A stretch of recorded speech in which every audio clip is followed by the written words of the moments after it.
ምዕመናኖቻችን ደግሞ በገጠር እየታረዱ ነው። እኛም በቁም እየሞትን ነው። የሚያሳዝን መከራ ውስጥ ነው ያለ ነው። እንዴት ውሎ ይሆን የአርሲ ምዕመናን ዛሬ እንዴት አድረው ይሆን? በእናታችሁ ነገ ደግሞ ምን እንሰማ ይሆን? ግድ የላችሁም፣ በየቤታችን እናልቅስ። አዋጅ ተነግሮ በአባቶቻችን ምህላ እስከሚታወጅ ድረስ እኛ ግን ማልቀሳችንን አናቁም። በግል መቼም አዋጅ ምን ጥቅም አለው? ብናውቅ ዙግዘት ምን እንደሆነ ገዳዮቹ አያውቁ። ምን ብለን እኮ እንደምናስቆመው ግራ ገባን። ያሳዝናል እኮ። የኔ ልጅ ቢሆንስ እየታረደ ያለው እዛ ጋር፣ የኔ እናት ብትሆንስ፣ የኔ አባት ቢሆንስ? እኛ ፈሪዎች ነን። ይህን እንኳን ለመናገር እንፈራለን። መናገር እንኳን ፈርተናል። እየሞትን ነው ማለት እንኳን ፈራን። ይህንን ብናገር እታሰር ይሆን? ሞትኩ ማለት የሚያሳስር ከሆነ ከሞትኩ ቆየው ማለት እኮ። ባለስልጣኖች ጉቦ አትቀበሉ ይለናል። ባለ ጊዜ ባለስልጣንን የምትሉ ደም አታፍስሱ፣ ሰው አትግደሉ ይለናል። ሰይፍ ስለያዛችሁ ጎበዝ አይደላችሁም፣ ተራችሁ ሲደርስ ትሞታላችሁ ይለናል። ዘረኞች ጎጠኝነትን አቁሙ፣ ለሁሉም ሰው እኩል ሁኑ፣ ተራራው ዝቅ ይበል ይስተካከል ይላል። ሰው ሁሉ እኩል ይሁን። እግዚአብሔርን መፍራት በልባችን እንገስ። መድኃኔዓለም ልቦና ይስጠን ለሁላችን። ድንግል ማርያም ስለ አማላጅነቷ ስለ እናትነቷ ስሟ ለዘላለም የተመሰገነ ይሁን። መላእክት፣ ቅዱሳን፣ ጻድቃን፣ ሰማዕታት ሁሉ እንደየክብራቸውና እንደየሞገሳቸው ክብርና ምስጋና ይድረሳቸው።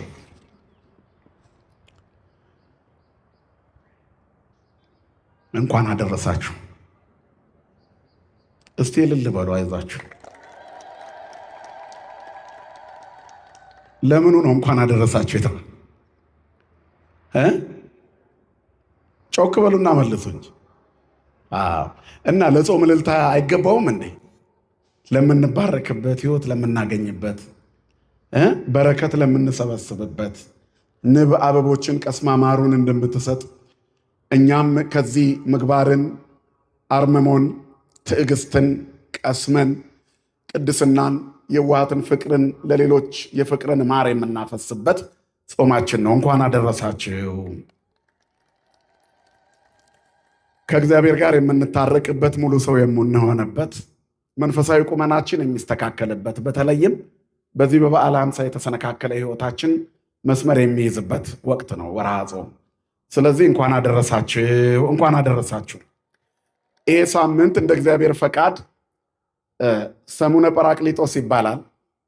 ሀብተ መንፈስ ቅዱስ ለሐዋርያት ለቤተ ክርስቲያን በምልአት የወረደበት መንፈስ ቅዱስ የተረከበበት ወቅት ላይ ነው አሁን ያለነው። የርክክብ ጊዜ ላይ ነው ያለነው። ቤተ ክርስቲያን በዕለተ ስቅለት ዓርብ ዕለት ተወለደች። ሂደቷ የሚፈጸመው ወይንም ደግሞ ለአገልግሎት የተነሳችበት የቤተ ክርስቲያን የልደት ቀን ተብሎ የሚጠቀሰው የዓርቡ ልደቷ አካል ገዝፎ የምስራቸው የተነገረበት ቀን ዛሬ ነው፣ ስራዋን የጀመረችበት። ስለዚህ በጰራቅሊጦስ ነው በ50ኛው ቀን እና በ50ኛው ቀን ማግስት ነው አሁን እኛ ያለነው። በጾም ውስጥ ነው ያለነው። ነገር ግን የበዓለ ሃምሳው ደስታ ከኛ አይጠፋም። ዕለተ ሰንበትን ስናከብር ትንሣኤው መቼም አይለየንም። በጾም ውስጥ እንኳን ቢሆን እሑድ ሁል ጊዜ የዕለተ ትንሣኤ መታሰቢያ ናት። ዋናውን ትንሣኤ በትንሣኤ ልኩ እናከብራለን እንጂ ሁሉም ዕለተ ሰንበት የእሑድ የአዲስ ኪዳን ሰንበት የድል ሰንበት የጌታ ቀን ስለሆነች የልደቱ የትንሣኤው መታሰቢያ ናት። ስለዚህ በዚህ ቀን ጰራቅሊጦስ ከይሁዳ አይወጣምና ቤተ ክርስቲያን ተወለደች ተብሎ ይነገራል። ማን ይመስገን? ክብርና ምስጋና ለአምላካችን ለእግዚአብሔር ይሁን። እንግዲህ እንደ እግዚአብሔር ፈቃድ የምንማርበት የትምህርታችን ርዕስ በእሳት ትጠመቃላችሁ የሚል ይሆናል። የዮሐንስ ወንጌል የማቴዎስ ወንጌል ምዕራፍ 3 ቁጥር 16 ላይ የምናገኘው ኃይለ ቃል ነው። በእሳት ትጠመቃላችሁ የሚለውን ቃል የተናገረው ዮሐንስ ነው። የዚህ የጉባኤያችን መሪ፣ በመንፈስ የሚጠብቀን አማላጃችን መጥምቀ መለኮት ዮሐንስ ገና ጌታ መከራውን የሚቀበልበት ጊዜ ሳይጀመር ስራውን ሳይጀምር ገና በ33 ዓመቱ መስቀል ላይ ከመውጣቱ በፊት የ30 ዓመት ጎልማሳ ሳለ ዮሐንስ ያጠምቅ ነበር እየዞረ። አስተዳልው ፍኖተ ለእግዚአብሔር፣ የጌታን ቦታ የጌታን መንገድ ጥርጊያውን አዘጋጁ፣ ተራራው ዝቅ ይበል ጠማማውም ይቅና እያለ ያስተምር ነበረ። አባታችን መጥምቀ መለኮት ዮሐንስ ባለ ብዙ ጸጋው ካህን፣ መጥምቅ፣ ነቢይ፣ ሰማዕት፣ ሐዋርያ የነበረ እምትውልደ አንስት አልቦ ዘየአብዮ ተብሎ የተነገረለት ከሴቶች ከተወለዱት መካከል እሱን የሚያህለው የለም የተባለለት በመንግሥተ ሰማያት ዘይንእሶ የአብዮ የሚያንሰው ብቻ ይበልጠዋል፣ 6 ወር ያንሰዋልና።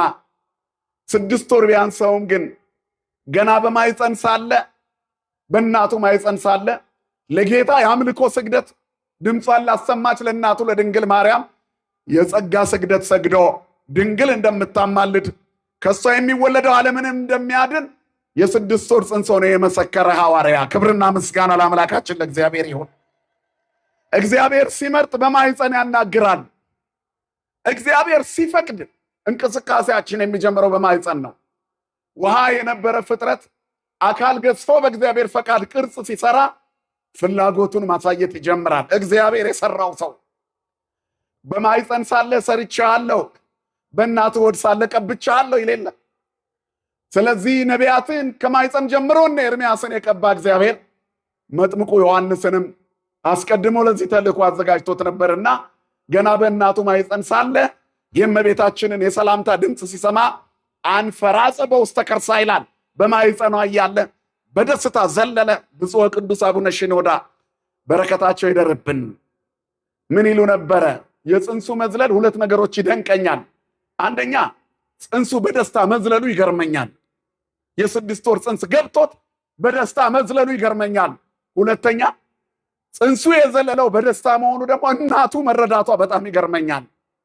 የሰላምታሽን ድምፅ በሰማው ጊዜ በማይፀኔ ፅንሱ በደስታ ዘለለ። እናት ገና በማይፀኗ ያለው ፅንስ ሲዘል ምን እንደሆነ ስሜቱን ታውቃለች። እግዚአብሔር የመረዳትን እድገት፣ አይምሮ፣ ጥልቀት፣ ምጥቀት፣ ብስለት ስለ ልጆቻቸው ማወቅን ለእናቶች ሰጥቷል። ክብርና ምስጋና ለስሙ ይሁን የአባቶቻችን አምላክ። ስለዚህ በማይፀኔ ያለው ፅንስ አለች ልጄ በደስታ ዘለለ ድምፅሽን ሲሰማ። ከጌታ የተነገረላት ቃል ይፈጸማልና ያመነች ብፅዕት ናት አለች። ድንግል ማርያምም ይሄንን አለች፣ ነፍሴ እግዚአብሔርን ታከብረዋለች። ነፍሴ የእግዚአብሔርን ታላቅነት ታከብራለች። ነፍሴ እግዚአብሔርን ታላቅነት ታውጃለች። ከዚህ እኮ የሚበልጥ ጸሎት የለም። ነፍሴ በቃ እግዚአብሔርን ታላቅ ነህ ትለዋለች።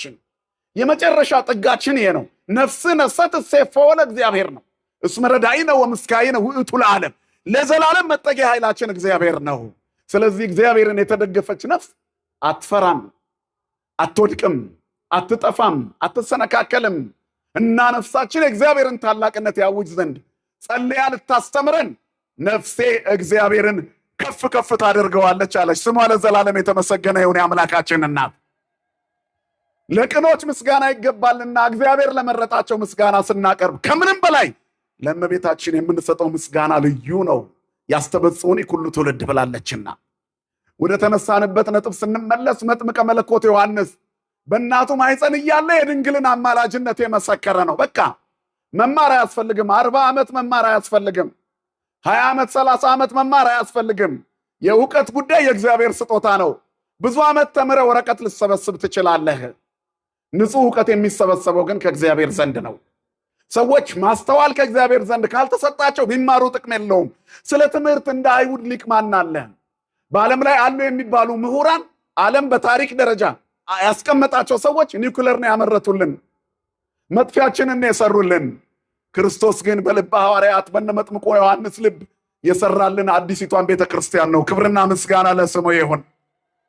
ስለዚህ ብዙ የምናደንቃቸው ዝነኞች ቢኖሩ ዓለምን መርዝ ሰጥተዋት ነው ያለፉት። እግዚአብሔር ግን ማርከሻውን፣ የመርዙን ማርከሻ፣ የሕይወትን ማስነሻ፣ የሞትን መጥፊያ፣ የክህደትን ማስወገጃ መስቀሉን ሰጥቶናል። ክብርና ምስጋና ለስሙ ይሁን። ሞትን የሚያስደነግጠው ስሙን ሰጥቶናል። ስሙ ትውልድን ሁሉ የሚማርክ ሰይጣንን የሚሰብር ስመ ዚአከ ይስምዐ ሞት ወይደንግጽ ወቀላያት ይሰጠቃ ወከይሲ ይትከየድ። ስምህን ሰምቶ ሞት ይደንግጥ ይላል።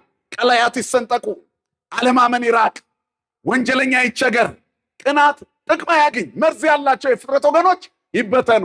ስሙ መርዝ ይበትናል። ስሙ ቅናት ያስወግዳል። ስሙ ሕሙማንን ይፈውሳል። ጤነኞች ነን የሚሉትን ደግሞ ለህመም ይዳረጋቸዋል። የማያዩ እንዲያዩ እናያለን የሚሉ እንዲታወሩ እኔ ወደ ዓለም መጥቻለሁ ለፍርድ አለ ጌታ። ዘውሩ ተወልደን ካዳነው በኋላ በመዳኑ ምክንያት ከምኩራብ እንደተባረረ ያዳነኝን አውቀዋለሁ ስላለ ስለተገፋ አገኘውና በእግዚአብሔር ልጅ ታምናለህ አለው።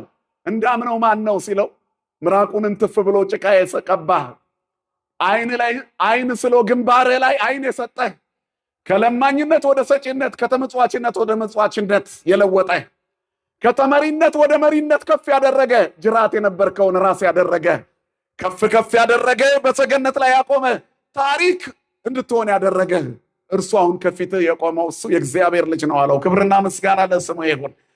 ካመንበት ልንመሰክር ዝግጁ ከሆነን እግዚአብሔር በእኛ ይሰራል። ደጋግሜ እላለሁ እድሜ የተሰጠን በዚች ዓለም ላይ የምንኖረው እግዚአብሔር በእኛ የሚሰራው ዓላማ ስላለው ነው። እግዚአብሔር በእኛ ላይ ያለው ዓላማ ካለቀ ምድር ላይ አንኖርም። ስለዚህ ሰው በተሰጠው አጭር ጊዜ እግዚአብሔርን ዓላማ ከፈጸመ ጥሩ ነው። ካልፈጸምን እዛ እንጠየቃለን። ስለ መክሊት የሚነገረው ስብከት ይሄ እኮ ነው።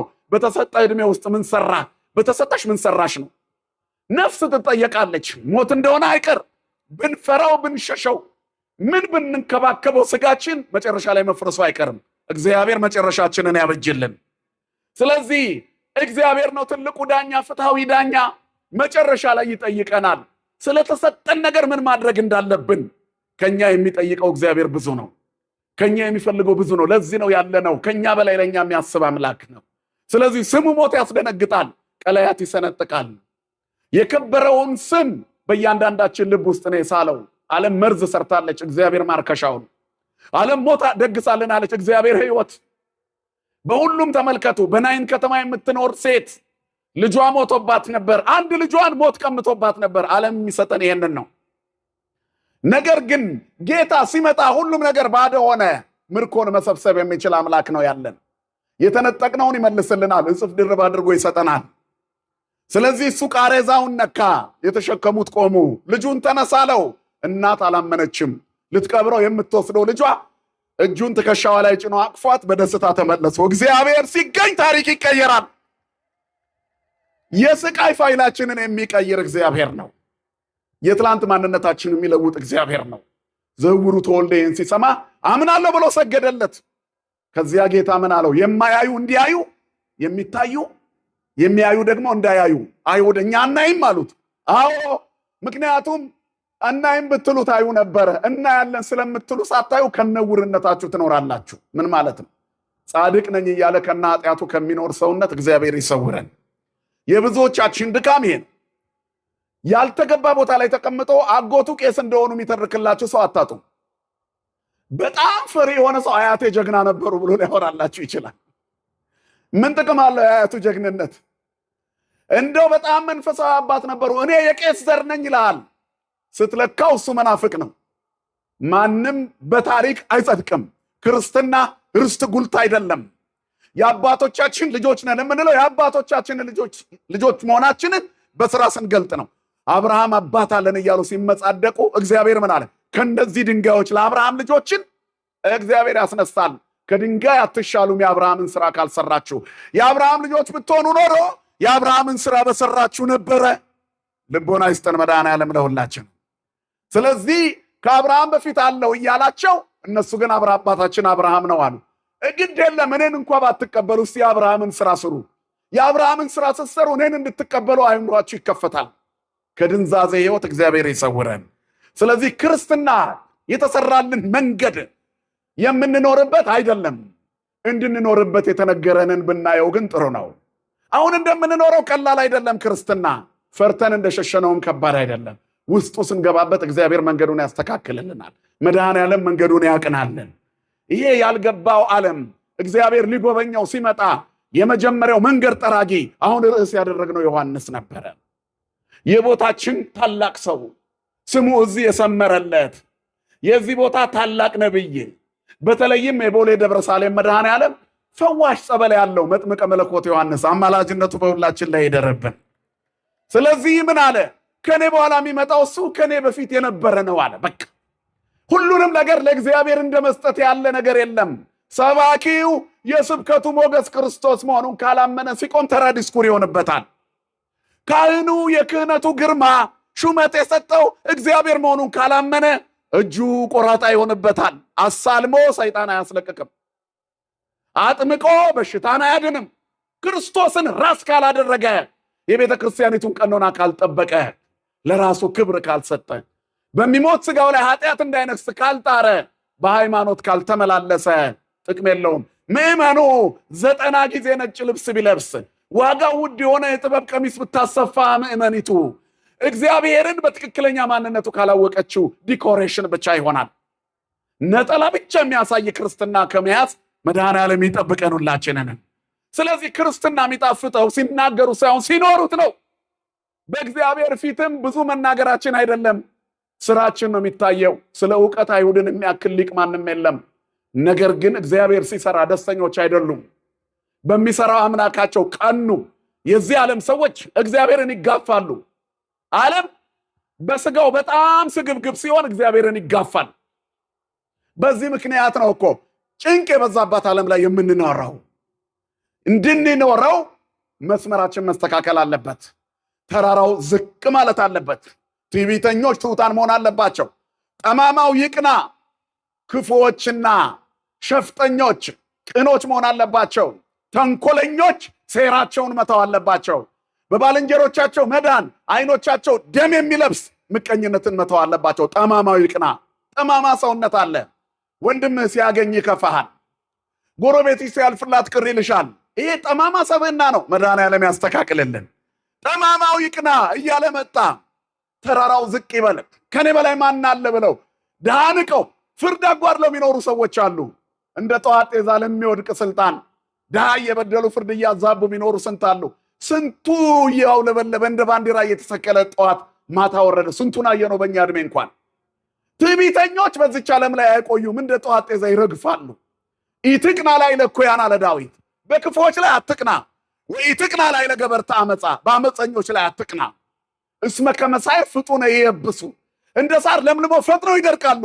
ወበከመ ሐመልማለ ሐም ወፍጡነ ይወድቁ፣ እንደ ምድረ በዳ አበባ ድንገት ይረግፋሉ። ተወከል በእግዚአብሔር ወግበር ሰናየ፣ በእግዚአብሔር ታመን መልካምን ነገር አድርግ፣ በከበረ ከፍታ ላይ ያኖርሃል። ማን ያኖረን ወገኖች? እግዚአብሔር ከፍ አድርጎ ያኖረን ሁላችንንም።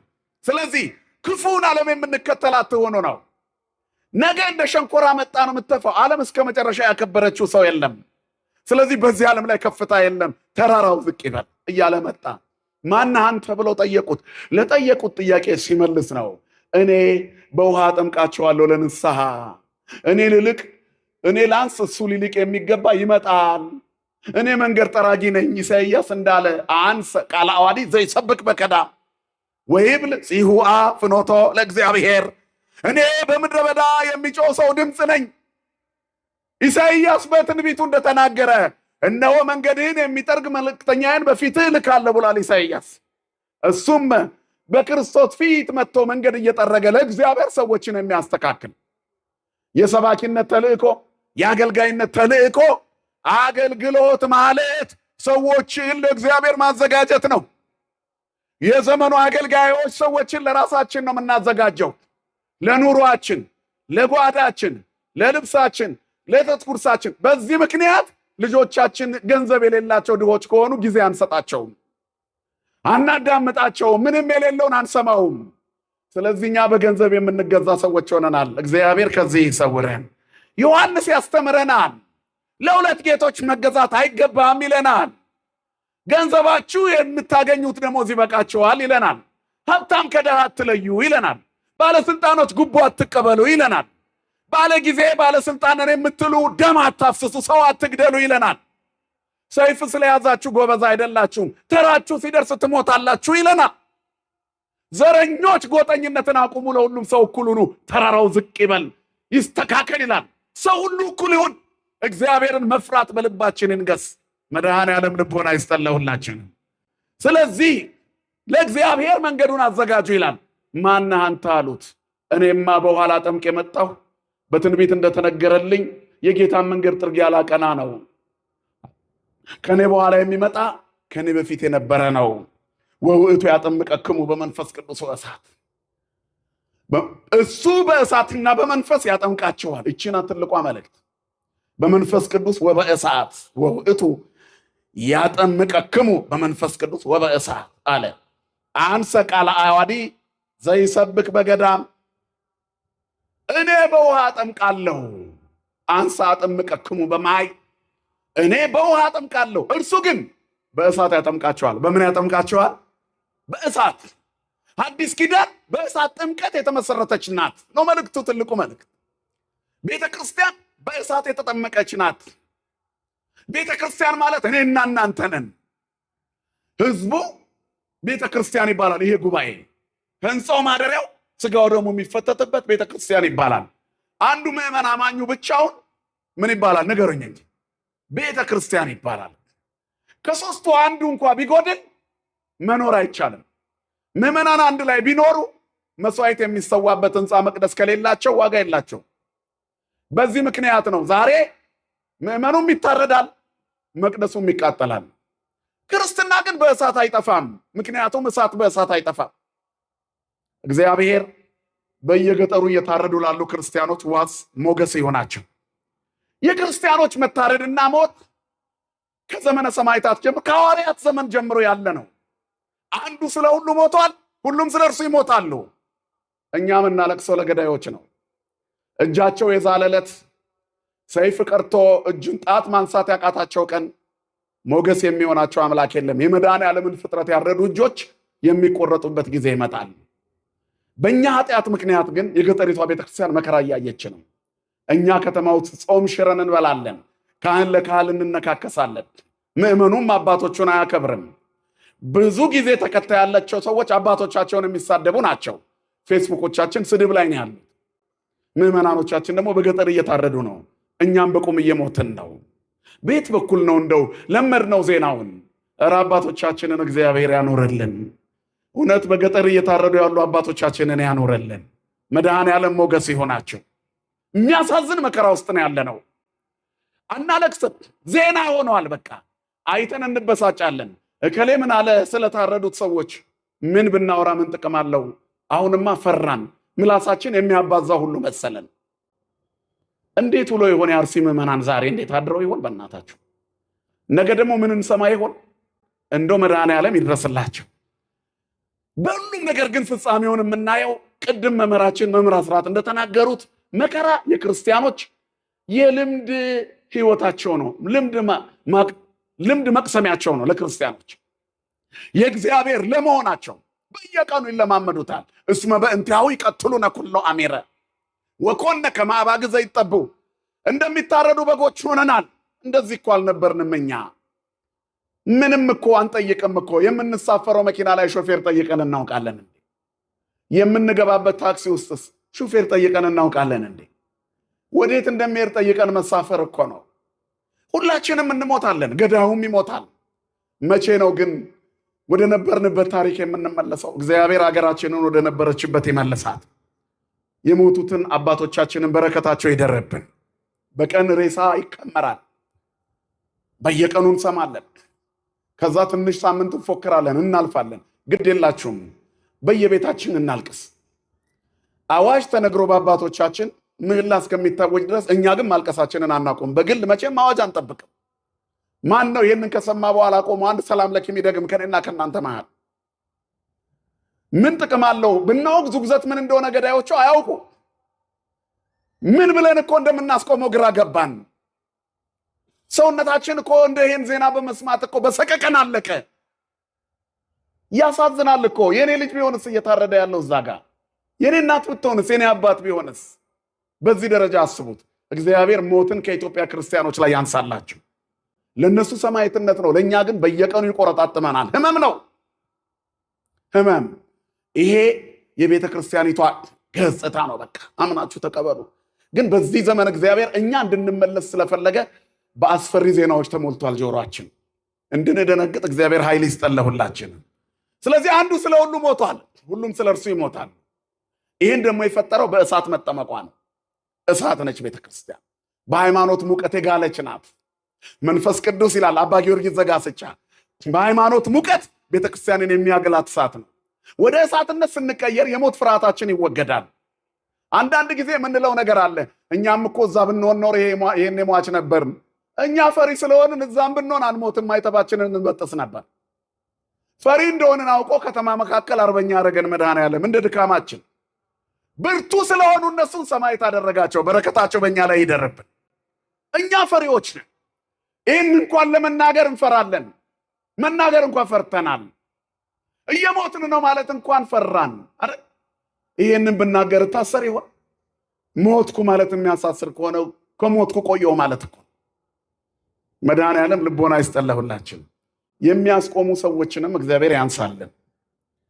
ይህ ሁሉ ግን ለሚመጣው ነገር ጥላ ነው። የእግዚአብሔር የመሆናችን ምልክት ነው። ቤተክርስቲያን በእሳት ወንዝ የመጠመቋ ምልክት ነው።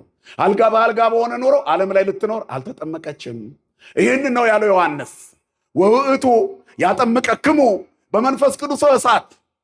እሱ ከኔ በኋላ የሚመጣው በእሳትና በመንፈስ ቅዱስ ያጠምቃቸዋል። በእሳት ትጠመቃላችሁ። የእሳት ጥምቀት ቤተክርስቲያን የተጠመቀችበት ጥምቀት ነው። ስለዚህ አሁንም መቅደሷ ላይ እሳት ይወረውራሉ፣ አትቃጠልም። ያበዛታል እሳት። ያቺ 120ዎቹ ቤተሰቦች በአንድ ቤት ውስጥ ነው።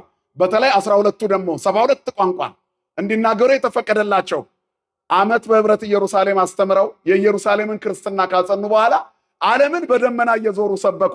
እሳት ያበዛል። ክብርና ምስጋና ለአምላካችን ለእግዚአብሔር ይሁን። ቤተክርስቲያን በተቃጠለች ቁጥር ትበዛለች። እሳት በእሳት ይባዛል እንጂ አይጠፋም። ስለዚህ በእሳት ያጠምቃቸዋል ያለው ዮሐንስ ይሄንን ነው። ይሄ እርሱ በእሳት ያጠምቃቸዋል ብሎ ጌታ የተናገረው ቃል በዚህ ሳምንት ተፈጸመ። መንፈስ ቅዱስ በሐዋርያት ላይ ወረደ። ደስ ይበላችሁ። ክብርና ምስጋና ለአምላካችን ለእግዚአብሔር ይሁን። ቤተ ክርስቲያን በእሳት ተጠመቀች። ተጠምቁ አርድእት በፈለገ እሳት እምሰማየ ሰማያት ዘውህዘ ይላል። ከሰማይ በወረደው የእሳት ወንዝ የጌታ ደቀ መዛሙርት ተጠምበቁ። ውእየ ሶከ ኃጣውኢሆሙ የኃጢአታቸው እሳት ተቃጠለ። ወስጋሆሙ ሰኢውእየ ስጋቸው ግን አልተቃጠለም። እግዚአብሔር እሳት ነው። ቸርነቱ እሳትነቱን ይጎርደዋል። እግዚአብሔር እሳት ነው። እኛ ላይ ሲያርፍ ኃይል እሳት ያደርገናል። እግዚአብሔር እሳት ነው። አረማውያን ሲያርፍ ያቃጥላቸዋል። ስራውን መስራት አያቆምም እኮ። የሚደርስብንን በደል እናስባለን እንጂ እግዚአብሔር ለእያንዳንዱ ዋጋውን ይከፍለዋል። ወይ ፈድዮ ለኩሉ በከመ ምግባሩ ነው መጽሐፍ ነው። ሁሉም የዘራውን ያጭዳል። እግዚአብሔር ዘሰፈርክሙ ይሰፍር ለክሙ ይላል መጽሐፍ። እግዚአብሔር ተበቃይ አምላክ ነው መጽሐፍ ነው የሚለው። በቀልና ፍርድ የኔ ነው፣ እኔ ተበቃይ አምላክ ነኝ ይላል። ክብርና ምስጋና ለስሙ ይሁን፣ ሁሉን የሚችል አምላክ። ስለዚህ የዘነበው እሳት እኛን ያበዛናል። ማን ይመስገን?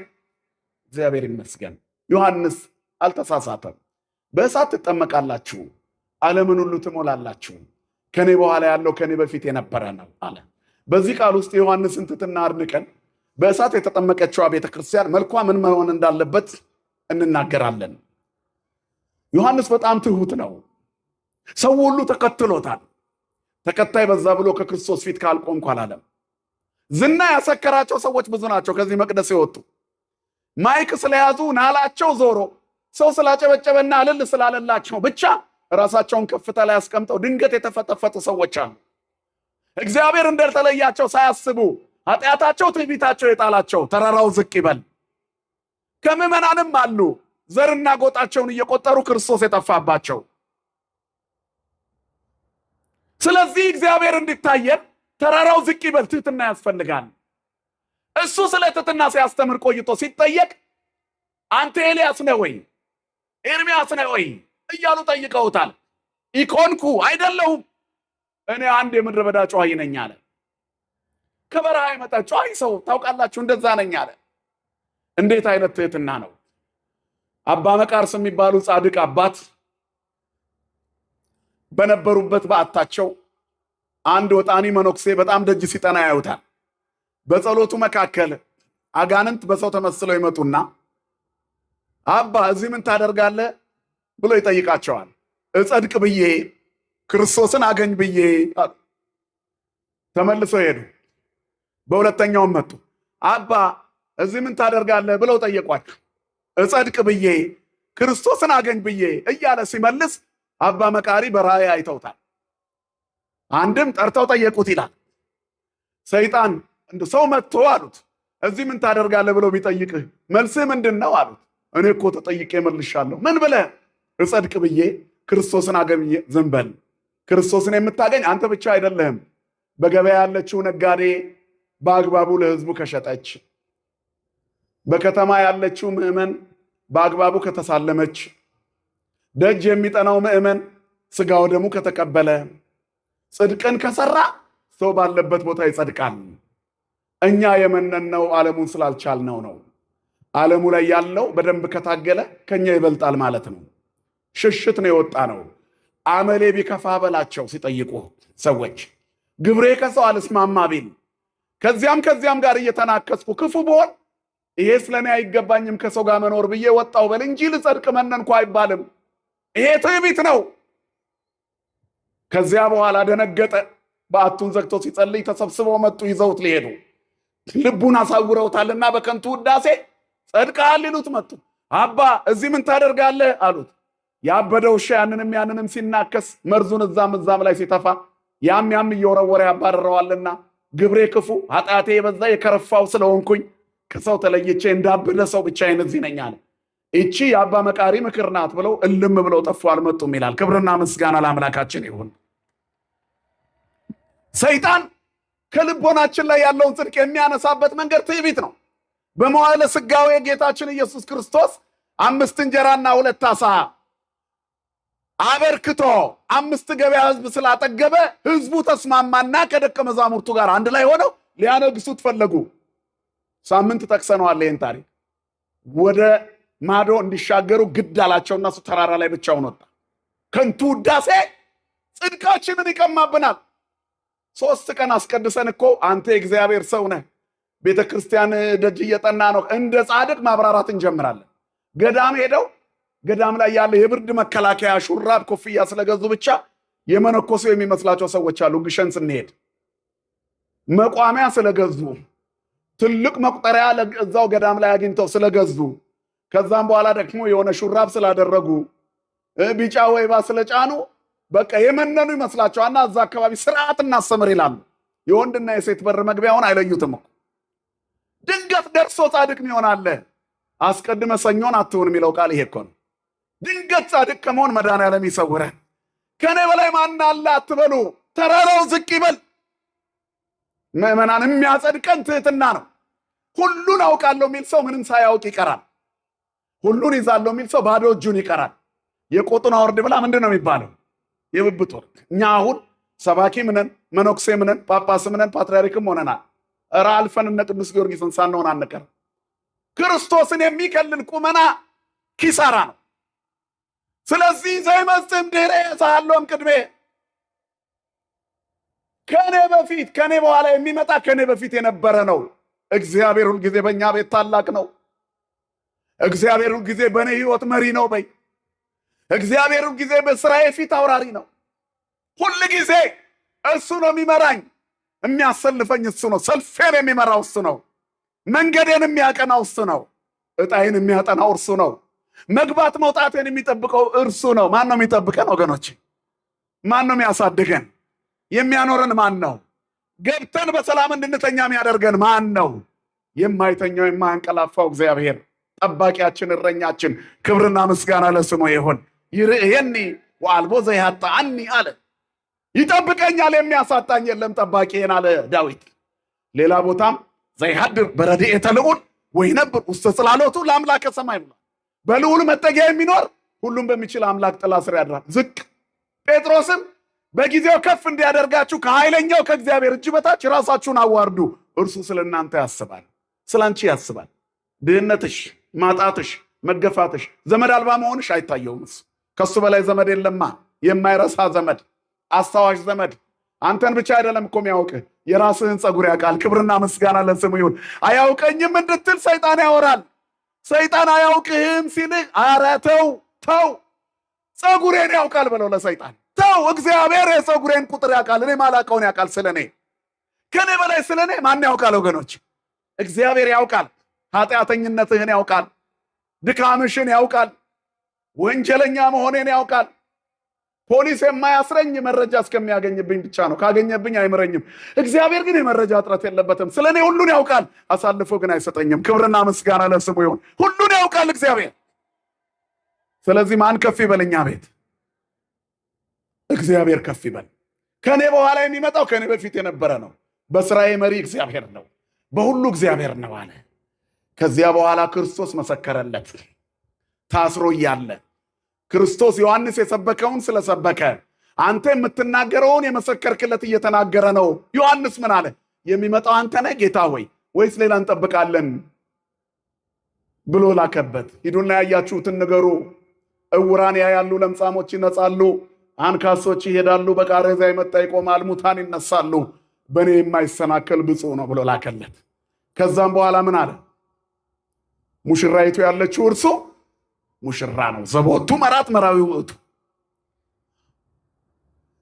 ምንድን ያለው መጨረሻ ላይ? ወፍስሐ ዚአየሰ ናሁ ተፈጸመት ወእንቲአሁሰ ትበዝ ወእንቲአየሰ ተሰልጠት። የኔ አለቀች፣ ተልእኮዬን ጨረስኩ አለ ዮሐንስ። በእሳት ያጠምቃቸዋል ያልኳችሁ መጥቷል። ለመጠመቅ ተሰብሰቡ። ዛሬ ደስታዬ የተፈጸመ። በእሳት ያጠምቃል ያልኩት ማጥመቅ ሊጀምር ነው። ክብርና ምስጋና ለስሙ የሆነ አባቶቻችን አምላክ። በእሳት የተጠመቀችው ቤተ ክርስቲያን ቁመናዋ ምንድን ነው? ከዚያ በኋላ የዮሐንስን ሁኔታ የሚያውቅ ጌታ ከሴቶች ከተወለዱት መካከል ዮሐንስን የሚያክል የለም፣ ከነቢያት የሚበልጥ ነው አለው። ነቢይን ልታዩ ወጣችሁ ወደ ምድረ በዳ?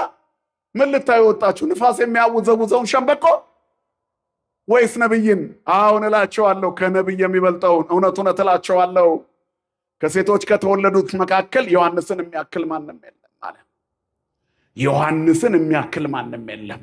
በቤተ ክርስቲያናችን ከድንግል ማርያም ቀጥሎ የምናከብረው ዮሐንስን ነው። በኦርቶዶክሳዊ ተዋሕዶ ቤተ ክርስቲያን ጽንሰታ ለማርያም ብለን ጽንሰቷን እናስባለን። ከዚያ የጌታን ነው ጽንሰቱን ብለን የምናከብረው በአዋጅ በእውቅና። አሁን የአንዳንድ ቅዱሳን መከበር ተጀምሯል። ስለ ጥንታዊቷ ቤተክርስቲያን ስናስብ በዚህ መንገድ ነው። የዮሐንስን የሩሲያ ቤተክርስቲያን ከመውደዷ የተነሳ ጽንሰቱንም ታከብራለች። ምክንያቱም ዮሐንስ ከሴቶች ከተወለዱት የሚተካከለው የለም። ከድንግል ማርያም ቀጥሎ ስሙ በቅድስና የሚጠራ እሱ ነው። ማን ይመስገን? ክብርና ምስጋና ለአምላካችን ይሁን። ትሑት ስለሆነ ክርስቶስን ስላስቀደመ። ክርስቶስን የምታስቀድም ነፍስ ከፍ ከፍ ትላለች። ስለመሰከራችሁለት ዝቅ አትሉም። ቅዱስ ጊዮርጊስን በጣም እናነሳዋለን። 3 ጊዜ ሞቶ የተነሳውን ሰማዕት ለምንድን ነው የምናነሳው? ክርስቶስን ስለሰበከልን፣ ስላሳየን፣ ስለ ስሙ ሞትን ስለመረጠ። መርቆሪዎስን እጅግ እንወደዋለን። ለምን? ስለ ስሙ ሞትን ስላልፈራ፣ ሰማዕትነትን ስለተቀበለ። ባላውያን ነገስታት ፊት ድል ስላደረጉ ሰማዕታትን እንወዳቸዋለን። ጻድቁ አቡነ ተክለ ሃይማኖትን እጅግ እንወዳቸዋለን። ለምን? ክርስቶስን ስለገለጡልን መስቀልና ወንጌል ይዘው ነው ከዚህ እስከ አጆራ ገደል ድረስ የዞሩት። እስከ ደቡብ ኢትዮጵያ ዞረው ዳሞታ ተራራን ዞረው የባረኩ የቀደሱ የረገጡት የባረኩት ዛሬም ሙት የሚያስነሳ ለምጻም የሚያነጻ ጸበል የፈለቀላቸው በረከታቸው በሁላችን ላይ ይደርብን። ክብርና ምስጋና ለአምላካችን ይሁን። እነዚህ ሁሉ ምስክሮች ስለሆኑ አልከለሉትም ቅዱሳን ክርስቶስን። ወእንቲአሁሰ ተሰልጠት ወእንቲአየሰ ተሰልጠት ወእንቲአሁሰ ትበዝሕ ስላሉ፣ የኔ አለቀች የእሱ ግን ትቀጥላለች፣ እሱ ሊልቅ እኔ ላንስ ይገባል ስላሉ እግዚአብሔር ይክበር። ትህትና ከፍ ያደርጋል። ከአምላክ ከእግዚአብሔር ጋር መገናኘት የምትሻ ከሆነ ወደ እግዚአብሔር ሀገር ወደ ትህትና ሂድ እና ዮሐንስ የትህትና መምህር ነው። የተናገረው ተፈጽሟል። በዚህ ሳምንት እሱ በእሳት ምን ያደርጋቸዋል አለ? እንደምን አመሻችሁ። በእሳት ምን ያደርጋቸዋል አለ? ያጠምቃቸዋል። ያዟት ይችን በእሳት ያጠምቃቸዋል። የቅዱሳን ቃላቸው ጠባ አይልም። ጌታ ኢየሱስ ክርስቶስ 33 ዓመት ከ3 ወር አስተማረ። በምድር ላይ 33 ዓመት ከ3 ወር ቆየ። 3 ዓመት ከ3 ወር ዞሮ አስተማረ። ምድር ላይ በቆየበት ሁሉ ያላስተማረበት ጊዜ የለም። ገና በሕፃንነቱ በጭቃ የተሰራችን ወፍ ነፍስ እየዘራባት አምላክነቱን ያሳይ እንደነበረ ቅዱሳት መጻሕፍት ይመሰክራሉ። ያላደረጋቸው ተአምር የለም። የተቀየጠ ቀለም ይለይ ነበረ።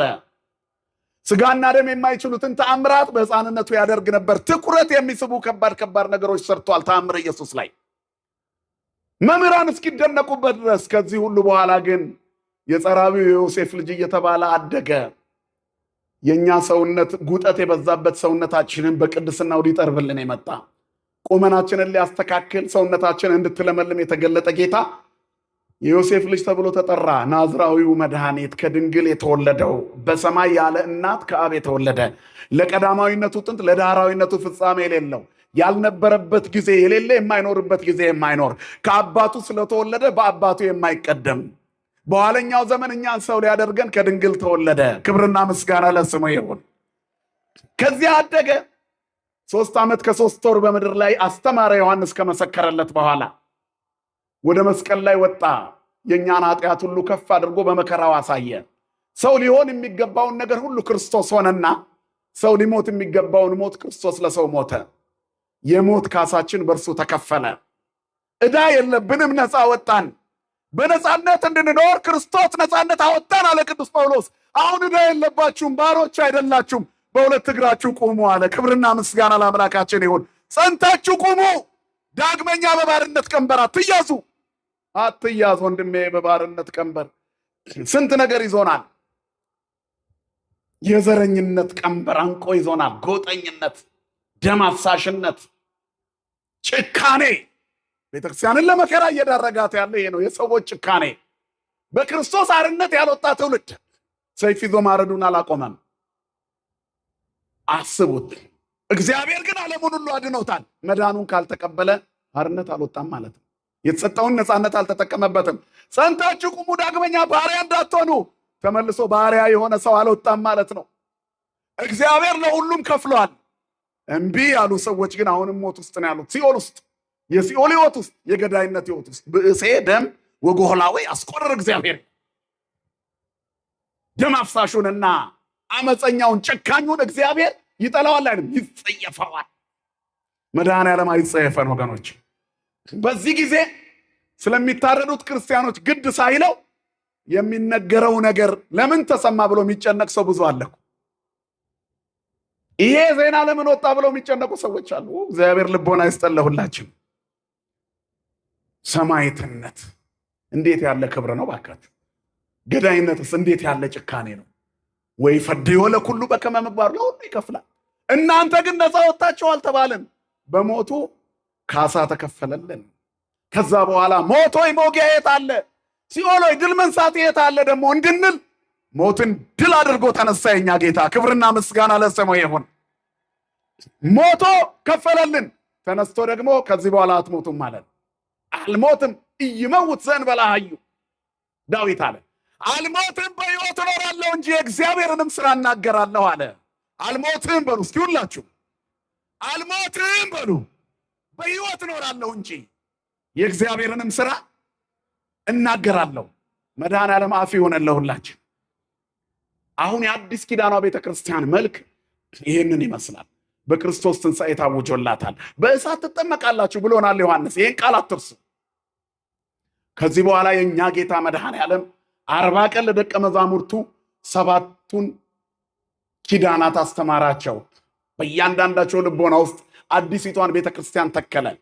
በክርስቶስ ደም የተመሰረተች፣ የሲኦል ደጆች የማያናውጧት፣ የጴጥሮስ አለትነት ላይ የተተከለች አንተ ኮክ በዲበ ዛቲ ኮክ አንጻ ለቤተ ክርስቲያን ዋና ቅጽ ሲኦል ይሄይልዋ የሲኦል ደጆች አይችሏትም አንተ አለት ነህ ተብሎ ለጴጥሮስ ተነገረው። አማናዊቷ የአዲስ ኪዳን ቤተ ክርስቲያን ደጇ ላይ ኃጢአት አይደርስም። ገሃነም በር ላይ ሄዳ ነፍሳትን ከዲያብሎስ አፍ ነጥቃ ታወጣለች። ክብርና ምስጋና ለአምላካችን ይሁን። የአዲስ ኪዳኗ ቤተ ክርስቲያን ልጆች ነን። ይሄ ሁሉ ከተሰራ በኋላ አረገ ወደ ሰማይ። ወበአርባ ዕለት አመ ያርግ ሰማየ አዘዞሙ እንዘ ይብል ጽንዑ ተስፋው ለአብ። አሁን የእሳት ጥምቀት ዮሐንስ ያለውን ትጠመቃላችሁ ጠብቁ አላቸው። ጽናት፣ ሃይማኖታዊ ጽናት ያስፈልጋል። ስለዚህ ጠብቁ፣ ደጅ ጥኑ፣ አሁን ለአገልግሎት አትቸኩሉ ብሏቸው እያዩት ከፍ ከፍ አለ። ደመና ከዓይናቸው እስኪሰውረው ድረስ በዓይናቸው ተመለከቱት። ደመና ከዓይናቸው ፊት ከለለቻቸው። ደመና ከለላቸው። ከዚያ በኋላ አዩና ደመናው ሲከልላቸው ዓይኖቻችን በናፍቆት ተተክሎ ቀረ። ዓይኖቻቸው የላዩን ማሰብ ጀመሩ። ወደ ሰማዩ መንግስት ከፍ ሲል አይተውታል። ከሰማይ ከወረደው በቀር ወደ ሰማይ የወጣ የለም ብሎ ተናግሯል። አልቦ ዘዐርገ ውስተ ሰማይ ዘእንበለ ዘወረደም ሰማይ ወልደ እጓለ እመሕያው ወውእቱ ይነብር ውስተ ሰማይ ብሏል። እሱ የሰው ልጅ በሰማይ የሚኖረው ነው ብሏል። ከሰማይ ከወረደው በቀር የወጣ የለም ማለት እያዩት ከሰማይ የወረደው መድኃኒት ወደ ሰማይ ወጣ። ክብርና ምስጋና ለአምላካችን ይሁን። ሲወርድ አላዩትም፣ በማርያም ማኅፀን ተወልዷልና ተገኝቷልና። ርደቱ ተአምራዊ ነው። እግዚአብሔር ተወልዷል። በድንግልና ንጹሕ እግዚአብሔር ተወልደ ብሎናል። በቅዳሴ ላይ ታላቁ የእግዚአብሔር ሰው ዲዮስቆሮስ በፈቃደ አብሁ ወረደ ሀበ ማርያም ተአንገደ፣ በድንግልና ንጹሕ እግዚአብሔር ተወልደ፣ ከአባቱ ዘንድ ተላከ፣ በአባቱ ፈቃድ ወረደ፣ በማርያም ዘንድ እንግዳ ሆነ። ድንግል የዓለምን መድኃኒት በማኅፀኗ ልትሸከም ኪሩቤል ዙፋኑን ተሸክመው በፍርሃት በሁለት ክንፋቸው ፊታቸውን በሁለት ክንፋቸው እግራቸውን ሸፍነው ቅዱስ ቅዱስ የሚሉትን እግዚአብሔርን በማኅፀኗ ልትሸከም የማይቻለውን ልትችል ይኩነኔ አለች። የእኛ እናት ብፅዕት እመቤት ስሟ ለዘላለም የተመሰገነ ይሁን። እሺ አለች። ዓለም ከሕመሙ እንዲድን መድኃኒት አንቺ ማኅፀን ውስጥ መቀመጥ አለበት ተባለች። ከአንቺ ማኅፀን መድኃኒት መውጣት አለበት ዓለም እንዲድን። ነይ አመቱ ለእግዚአ ኩሉ፣ እኔ እኮ ባሪያው ነኝ በእኔ ላይ ሊሰራ አንቺ ንዕድ ክብርት ነሽ ከፍጥረት ሁሉ በላይ ነሽ አላት የትሕትና እመቤት። ይኩነኔ አለች። ስሟ ለዘላለም የተመሰገነ ይሁን። የእግዚአብሔር እናት በድንግል ማርያም እሺ ብሎ መታዘዝ እግዚአብሔር ተወልዷልና ከሰማይ ሲመጣ በአካል አላየነውም፣ ሲያርግ ግን አየነው። ከሰማይ ከወረደው በቀር የወጣ የለም ብሏቸዋልና ከፍ ሲል ዓይናቸውን ተክለው አዩት። እያዩት ወጣ፣ ወደ ላይ እያዩት ወጣ። ከዚያ ዓይናቸው ተተክሎ ቀረ። ከሰማይ ከወረደው በቀር ወደ ሰማይ የወጣ የለም፣ እሱም በሰማይ የሚኖረው የሰው ልጅ ነው ብሏል። ከድንግል ማርያም የተወለደው ለካ ከሦስቱ አካል አንዱ አካል ወልድ ነው፣ እግዚአብሔር ነው ለካ ከኛ ጋር ሲመላለስ የነበረው። ይሄ ግንዛቤያቸው ለዓለም እንዲዳረስ ጽንዑ ተስፋሁ ለአብ፣ የአብን ተስፋ ደጅ ጥኑ፣ በእሳት ትጠመቃላችሁ። ዮሐንስ ውእቱ ያጠምቀክሙ በመንፈስ ቅዱስ እሳት ብሏል። በእሳትና በመንፈስ ቅዱስ ያጠምቃቸዋል ብሏልና ጠብቁ ብሏቸዋል። እሳቱን እየጠበቁ ከሦስቱ አካል አንዱ አካል ወደ ሰማይ ወጥቷልና ሂዱና በቤተ መቅደስ ጠብቁ ተባሉ። እንዲህ ሲሄድ እንዳያችሁት እንዲህ ይመጣል ተባሉ። 10 ቀን ጠበቁ። ደጃቸው ተዘግቶ ሳለ ይላል እንደሚነጥቅ አውሎ ንፋስ ድንገት ወበ50 ዕለት ፈነወ ሎሙ መንፈሰ ቅዱሰ ከመዘ እሳት ይላል ወተናገሩ በነገረ ኩሉ በሐውርት። ኦሪት ዘፍጥረት ምዕራፍ 11 ላይ ቋንቋ ሁሉ አንድ ነበረ። ሰዎች ኃጢአት ስላሰበ ልባቸው ቋንቋ ተበተነ። የቋንቋ መብዛት እርግማን ሆነ እዛ ጋር። አሁን ደግሞ የቋንቋ መብዛት በአዲስ ኪዳን ለምንኖረው ምርቃት ሆነ። ክብርና ምስጋና ለአምላካችን ይሁን። እርቁን ፈጸመው የእኛ ጌታ መድኃኔዓለም። በኃጢአት ምክንያት አባቶቻችን ተረግመው የተበተነው የቋንቋ ብዛት አሁን አንድ ልብ ለሆኑ ሰዎች 72 ቋንቋ ተሰጣቸው። አንድ ቋንቋ ይናገሩ ለነበሩ 71 ቋንቋ ተጨመረላቸው። ለእያንዳንዳቸውም ለቀሩት ደግሞ ለ70 አርድእት እንደየደረጃቸው ተሰጣቸው። 120 ቤተሰቦች አይደሉ? ጽዮንን እመቤታችንን ከበዋልና ዳዊት እግትዋ ለጽዮን እንዳላቸው ከዚያ በኋላ ተጠመቁ። ቤተ ክርስቲያን የእሳት ዝናብ ወረደላት። ክብርና ምስጋና ለአምላካችን ይሁን። በእሳት ያጠምቃል የተባለው ጌታ አጽናኙን መንፈስ ቅዱስ ላከ። ከአብ የሰረጸውን እልክላችኋለሁ አጽናኙ፣ እሱም ይላል ከአብ የሰረጸው ነው። ስለዚህ በዓለ ጰራቅሊጦስ የጌታ ቃል የተፈጸመበት የዮሐንስ ትንቢት ወይንም ዮሐንስ የነገረን ተስፋ የተከናወነበት እግዚአብሔር መንፈስ ቅዱስ ምድሪቷን ሊመራ የተረከበበት ነው። ማን ይመስገን ወገኖቼ? እግዚአብሔር ይመስገን። ክብርና ምስጋና ለአምላካችን። መንፈስ ቅዱስ ሀብቱ በሰው ልጆች ልቦና ውስጥ ምን ያደርጋል? ያጽናናል። መጽንዒ ይባላል። ከሐዘናችን እንድንጽናና መከራ በደረሰን ቁጥር ሰብሰብ እንድንል በዛው ጭንቀት ውጥር አድርጎ አጥፍቶ እንዳያስቀረን መንፈስ ቅዱስ ኖረ። መንፈስ ቅዱስ ባይኖር ኖሮ በእሳት ባንጠመቅ ኖሮ ዓለም አቃጥላ ትፈጀን ነበር። የሚደርሰውን መከራ አንችልም ነበር። የምንሰማው ዜና ያስፈራን ነበር። የመከራውን ብዛት መውጣት አንችልም ነበር። መንፈስ ቅዱስ መጽንዒ ነው፣ ያጽናናል። እግዚአብሔር ያጽናናን ሁላችንን። በአርሲ የሚኖሩ ክርስቲያኖችንም እግዚአብሔር ያጽናናቸው። መንፈስ ቅዱስ ያጽናናል። ሰው እንኳ ሞቶብን ለቀብር አስከሬን አጋድመን አጠገባችን ጋር ችለን የቆምነው መንፈስ ቅዱስ ስላለ ነው። መጽንዒ ነው፣ ያጽናናል። ጸሎቱ የካህናቱ የቆሙትን ሰዎች አበርታቸው የሚል ነው። መናህየ ወመናዝዘ ለሰቦሙ ፈኑ፣ ለዚህ ለሞተው ወገን ለቤተሰቦቹ መጽናናትን ስጣቸው። አቤቱ መንፈስ ቅዱስ ሆይ ኃይሉ ናቸው ሲል እኮ ነው። ብዙ ሐዘን አለ በልባችን፣ የማያቋርጥ እንባም ከፊታችን ሊያፈስ የሚችል መከራ ተሸክመናል። ከምንሰማው የበለጠ በግላችንም የበለጠ ብዙ ሐዘንና መከራ ስጋት አለ። ይህን ሁሉ ችለን እየኖርን ነው። ምክንያቱም 40 ቀን የታተምንበት መንፈስ ቅዱስ ከኛ ጋር አለ። ካላሳዘን ነው። ለቤዛ ቀን የታተማችሁበትን ቅዱሱን የእግዚአብሔር መንፈስ አታሳዝኑት፣ ጠብቁት፣ ተጽናኑበት እንጂ አታሳዝኑት። ኃጢአት ሰርታችሁ ቤቱን አታፍርሱበት። በርግብን መሰል የለም። ርግብ ብዙ ነገር አድርጋችሁ ብትጎነትሏት ከጎጆዋ አትወጣም። ጎጆዋን ስታፈርሱባት ግን ለቃ ትሄዳለች። ሃይማኖታችሁን አትለውጡ። ምን ኃጢአት ብትሰሩ ምን ብትበድሉ መንፈስ ቅዱስ ከእናንተ አይርቅም እኮ ነው መልእክት። እግዚአብሔር ኃጢአተኛውን ይሸከመዋል። መንፈስ ቅዱስ አጽናኙ ያለው ከኛ ጋር ጻድቃን ሆነን አይደለም፣ ከና ኃጢአታችን የሚሸከመን የማይዝል ትከሻ ያለው እግዚአብሔር ስለሆነ ክብርና ምስጋና ለስሙ ይሁን። አንከብደውም፣ አባት ነው። ስለዚህ አጽናኙን ላከልን። መጽንዒ አረጋጊ ነው። ናዛዚ የሚያረጋጋ ግልፍተኞች፣ ትምክህተኞች፣ ትዕቢተኞች፣ ስሜታውያን ለሁሉም ነገር የምንሮጥ እንዳንሆን መረጋጋትን ያደላል። ቅዱሳት መጻሕፍት የመረዳት መረጋጋት፣ ሁሉንም ነገር በእርጋታ የማየት ኃይልን ይሰጠናል። መንፈስ ቅዱስ ያረጋጋን ሁላችንን። ከሳቲ ነው፣ ገላጭ ነው፣ ምስጢርና ጥበብን ይገልጥልናል። የምታነበውን ታስተውለዋለህን ብሎ ጠየቀው። ጃንደረባውን ኢትዮጵያዊ ባኮስን ፊልጶስ የሚተረጉምልኝ እፈልጋለሁ አለ። የመንፈስ ቅዱስ ስጦታ ያስፈልገዋል። ስለዚህ እያስተማረው ውሃ ጋር ደረሱ። አጠመቀው በስመ ሥላሴ፣ በክርስቶስ አምኛለሁና ልጠመቅ አለ። አዲስ ኪዳንን ተቀበለ። ሲሄድ ወደኋላ እንኳን አልዞረም። ለምን? በቃ ከዚህ በኋላ ከሳቲው ተገልጦለታል። ኢትዮጵያዊው ጃንደረባ ሰረገላውን ቶሎ ቶሎ ወደ ሀገር ያደርስልኝ አለው። አክሱም ላይ አምጥቶ ተከለ። ታቦተ ጽዮን ያለችበት ቦታ። የብሉይ ኪዳኑ የታቦት አገልግሎት በጃንደረባው ሲሰበክ ወደ አዲስ ኪዳን መለወጥ ጀመረ። ኢትዮጵያ በክርስትና ቀዳሚ ሆነች፣ በብሉይ ኪዳን እንደነበረችው። ክብርና ምስጋና ለአምላካችን ይሁን። ከሳቲው መንፈስ ቅዱስ መጣ። መጻሕፍትን ያስተውሉ ዘንድ አይምሯቸውን ከፈተላቸው ይላል መጽሐፍ። መንፈስ ቅዱስ ነው የሚከፍተው። አይምሯችንን ይክፈትልን ወገኖች።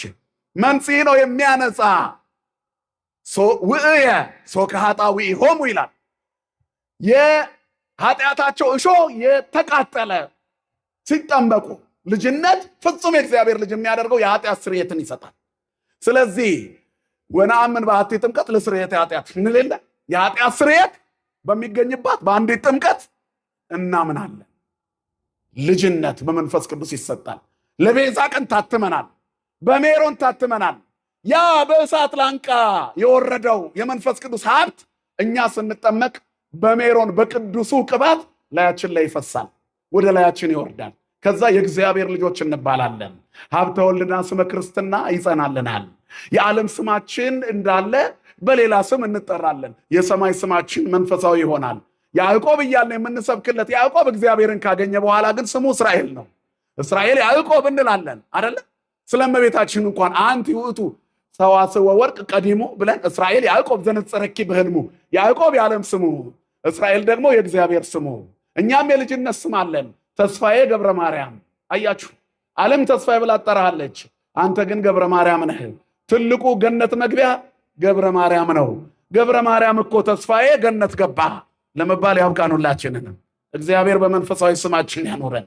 መስተፍሲ ነው የሚያስደስት፣ ደስ የሚያሰኝ፣ ልቦናችንን የሚያረካ፣ የምስራችን የሚያሰማ፣ የአጋንንትን ኃይል የሚሰበር፣ መንፈሳዊ ጥበብን የሚሞላ የሰው ልጁ ትልቁ ደስታ በእግዚአብሔር ነው አይደል? እግዚአብሔር በሰራው ቀን ደስ ይለናል። ዛቲ ዕለት እንተ ገብረ እግዚአብሔር ብለን ልትፈሳ ወንታሐሰይ ባቲ። ይቺ እግዚአብሔር የሰራት ቀን ናት። ኑ በእርሷ ደስ ይበለን፣ ሐሴት እናድርግ። እግዚአብሔር በሰራት ቀን ማን ደስ ይለዋል? መንፈስ ቅዱስ ያደረበት። ዓመት በዓል ሲደርስ የሚከፋ ካለ፣ የእግዚአብሔር በዓል ላይ የሚከፋ ካለ እሱ መንፈስ ቅዱስ ያላደረበት ነው። ስለዚህ የመንፈስ ቅዱስ ባህሪያት በሰውነታችን ላይ ያለው በሰው ላይ የሚታየው ባህሪ ይሄ ነው። እግዚአብሔር በዚህ እንድንኖር ሁላችንን ይርዳን። ሌላው መስተስሪ ነው፣ ኃጢአትን የሚያስተሰሪ ይቅር የሚል ይቅርታን የሚያድል የመንፈስ ቅዱስ ሰዎች መንፈስ ቅዱስ ያደረባቸው ኃጢአታቸው የተሰረየላቸው ነው። ስለዚህ እነሱስ የባልንጀሮቻቸውን በደል አያስቡም። ወለቢጽክሙ ይትግበሩ አበሳሁም። የባልንጀሮቻችሁን በደል አታስቡ።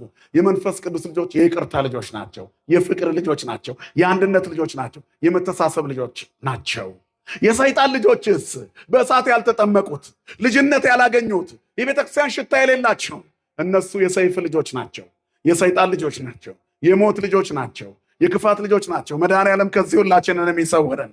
ስለዚህ እኔና እናንተ እንደነ ቅዱስ ጊዮርጊስ ጸንተን እንደነ ተክለ ሃይማኖት ተጋድለን በደስታና በሐሴት ይቅር ብለን የበደሉንን በንጽህና እንድንኖር የእሳት ጥምቀታችንን እንጠብቀው። መጽሐፍ እንደሚነግረን መንፈስ ቅዱስን አታጥፉት ይላል።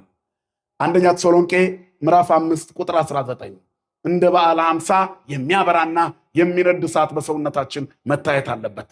የሚያበራ የሚነድ ዝንቱ ውእቱ ማኅቶት ዘያበር ወይ ሀብቱ፣ ይሄ የሚያበራና የሚነድ ጧፍ ነው፣ እሳት ነው አለው። ስለማን ነው? ስለ ዮሐንስ ሲናገር የኛ ጌታ ስሙ የተመሰገነ ይሁን። የሚነድና የሚያበራ ጧፍ፣ ክርስቲያን የሚነድና የሚያበራ ጧፍ ነው። ሀብተ መንፈስ ቅዱስ ሲያድርበት ከእግዚአብሔር የመወለዳችን በእሳት የመጠመቃችን ምልክቱ ይሄ ነው። ዓለምን አሸንፈን የምንኖርበት ብርታት። ዛሬ አርሲ ላይ የሚታረዱ ክርስቲያኖች እየተሸነፉ አይምሰላችሁ። እኛ ከህግ አንጻር ለምን ከለላ አላገኙም ብለን እናስባለን። ስለ ስጋዊ ትግል ነው። ስለ መንፈሳዊ ካሰብን በሞት የምናሸንፍነን። ማን ይመስገን ወገኖቼ? ክብርና ምስጋና ለአምላካችን ለእግዚአብሔር ይሁን። ስለዚህ ወኩሉ ዘተወልደ እግዚአብሔር ይመውኦ ለዓለም ነው። ከእግዚአብሔር የተወለደ ሁሉ ዓለምን ያሸንፋል። እንዴትም ቢሆን የምናሸንፈው እኛ ነን። ምክንያቱም በእሳት ተጠምቀናል። በቃ ከሰማይ በወረደ እሳት ተጠምቀናል። እሱ በእሳት ያጠምቃቸዋል ያለው ዮሐንስ በእኛ ተፈጽሟል። እኛ የተጠመቅነው በውሃ ብቻ አይደለም፣ በመንፈስ ቅዱስና በእሳት ነው። ከኔ ይመጣል ያልኳችሁ እርሱ በእሳት ያጠምቃቸዋል ብሎናል። እንዳለውም መጣ። ከዚያ በኋላ አረገ። ባረገ በ10ኛው ቀን የእሳት ጥምቀት እንዲጠመቁ ለደቀ መዛሙርቱ ላከላቸው። የእነሱ ጥምቀት ይኸው እየወረደ መጥቶ ለእኛ ደረሰ። ክብርና ምስጋና ለአምላካችን ለእግዚአብሔር ይሁን። ስለዚህ ከእግዚአብሔር የተወለደ ሁሉ ዓለምን ያሸንፋል። ወዛቲ ኢቲ ሞዓቱን ተሞኦ ለዓለም ሃይማኖትክሙ፣ ዓለምን የሚያሸንፈው ሃይማኖታችሁ ነው። በሃይማኖት እናሸንፍ ታግሰን፣ በሃይማኖት እናሸንፍ ተጽናንተን፣ በሃይማኖት እናሸንፍ ጸንተን፣ በጸሎት በጾም ተግተን። ያመኑት ሁሉ አንድ ልብ ነበሩ፣ ጸንተው በጸሎት ይጠብቁ ነበር። የእሳት ዝናብ ወረደላቸው፣ ሁሉም በእሳት ተጠመቁ። እሳቱ እነሱን አላቃጠለም፣ እሳቱን እሾሁን አቃጠለላቸው፣ ኃጢአታቸውን አቃጠለላቸው። ሶከ ኃጣዊ የሆኑ ሰው ናቸውና ምን የጸኑ ቢሆኑ ምን አምላክን የሚጠብቁ ቢሆኑ አይቀርምና ከላያቸው ላይ ተወገደ። እግዚአብሔር ኃጢአትን ከሁላችን ላይ ያስወገደብን። እጾማለሁ፣ እጸልያለሁ፣ በአርምሞ እኖራለሁ፣ ነገር ግን ለምንድን ነው በሕይወቴ መልካም ነገር ያልመጣው ብሎ አንድ መናኝ አንድ ጻድቅ ታላቅ አባት አባ ይስሐቅ የተባለውን አበምኔት ጠየቀው ይላል። በጥንት ጊዜ በግብፅ ገዳም ጻድቁ አባት ምን አለው? ትጾማለህ፣ ትጸልያለህ፣ በአርምሞ ትኖራለህ። አዎ እንግዲያውስ ላሳይህ፣ በዚህ የምትኖር ከሆነ እጆችህ እንዲህ ማብራት አለባቸው ብሎ 2 እጆቹን ሲዘረጋ 10 ጣቶቹ እንደ ችቦ ያበሩ ነበረ። አባቴ ወይ ይሄ ምንድን ነው ሲለው ጣቶች እንደ በዓለ ሃምሳ መብራት እንዲህ ካላበሩ ክርስቲያን ነኝ ብለህ አትናገራል። ዛሬ እኛ የሞተ ልናስነሳ የሚገባን ነበርን። የአዲስ ኪዳን ምዕመናን ተራራውን ሜዳ ልናደርግ የሚገባ ነበርን። ግን ጆሮአችን በመርዶ ምክንያት አሸማቆን ስጋውያን ብቻ ሆነናል። እግዚአብሔር የመንፈስን ሕግ ያስተምረን፣ የመንፈስንም መንገድ ይምራን። በእሳት የተጠመቅነውን ጥምቀታችንን ይጠብቅልን፣ በሃይማኖታችን ያጽናን፣ የሞቱትን በረከታቸውን ያሳድርብን። እግዚአብሔር መከራ ላይ ላሉት ዋስ ጠበቃ፣ ኃይልና ክንድ፣ ጋሻ መከታ ይሆናቸው። እኛንም ይጠብቀን፣ በሰማነው ቃል ይባርከን። ወስብሐት ለእግዚአብሔር።